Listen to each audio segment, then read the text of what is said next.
This piece is quite telling of a larger story, and it's quite typical for a period. You can see up here in the corner the name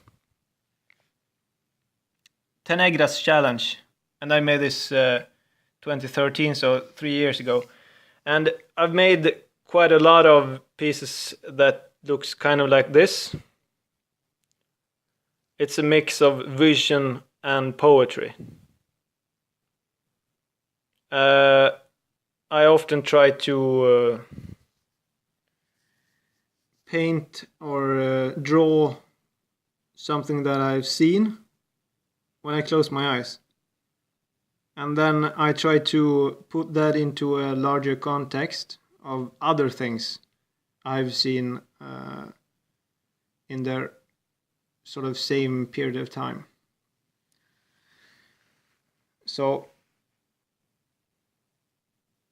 I've been thinking about education is slavery. Truth in language is imperialism.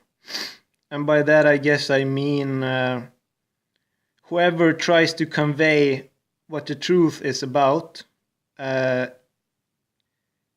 is an element of fascism and imperialism in just saying that.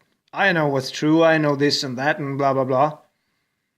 I mean, to tell somebody I know what's true, that means what the person you're talking to, what they think or believe is not true. And to me that's a kind of imperialism and this fascistic way of being. And then the rest you could read there. Language and other forms of symbolical use cannot define or convey reality, cannot, will not ever do so. Meaning if I say, you are like that, I am like this, and so on. There is, have never been, will never be any reason to take that very seriously. Majority of opinion is thus no guiding light. Reality consists not of language. And this is a part of a really old discussion in philosophy.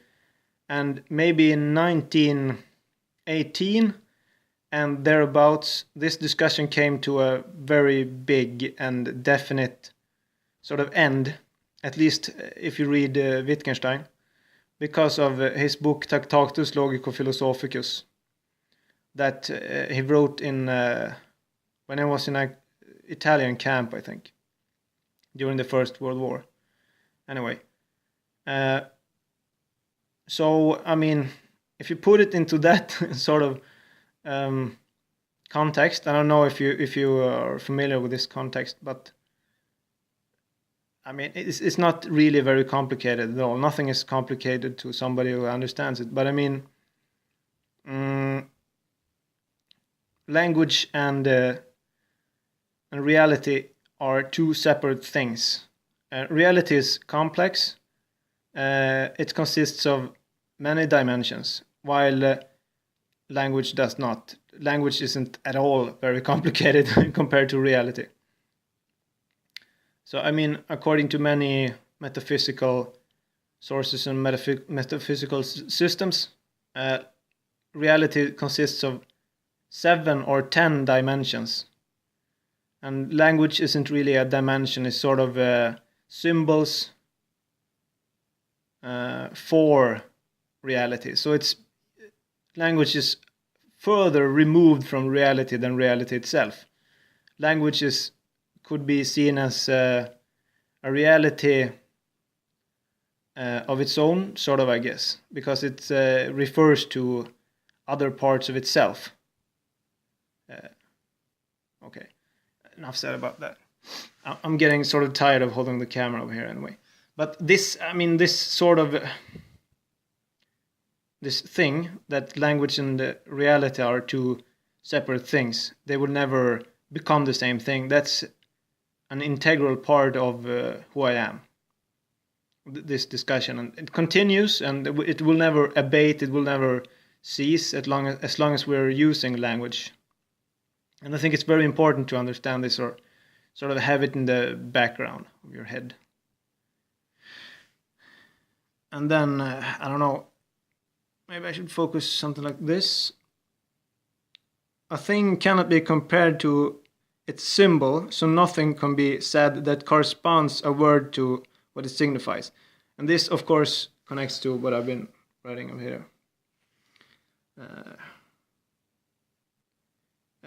For instance, Martin Heidegger takes the example of the coin. You can't compare a coin to the word coin. It has very few, there's very few things that corresponds between the word coin and the coin itself. The coin is hard, it's round, it's flat, it's made of metal. The word coin is a sound. It is not flat, it's not made of metal, it's not hard, it's just a sound. And then we can write coin on a paper. And then the sound becomes C-O-I-N, 4 letters. And those letters on the paper still have very few things in common with a real coin, you know? Maybe you don't think this is interesting, but then maybe you don't think language is interesting, and then maybe you don't think reality is interesting. Maybe you don't think anything is interesting, I don't know. And then over here, this is obviously a political statement. I don't really need to read this. I'm pointing here, I don't want to read this, I don't know why. Yes, if you don't understand this, well, maybe you don't, maybe you do, it doesn't really matter to me. I'm just a person writing it. And this is obviously, you could say obviously a torso, or obviously it's not. This is ice. And this is a very sort of comical character, I guess.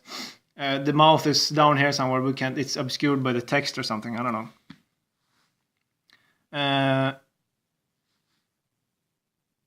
To what likeness does one aspire? And so on, you know. And these are more or less anthropomorphic figures.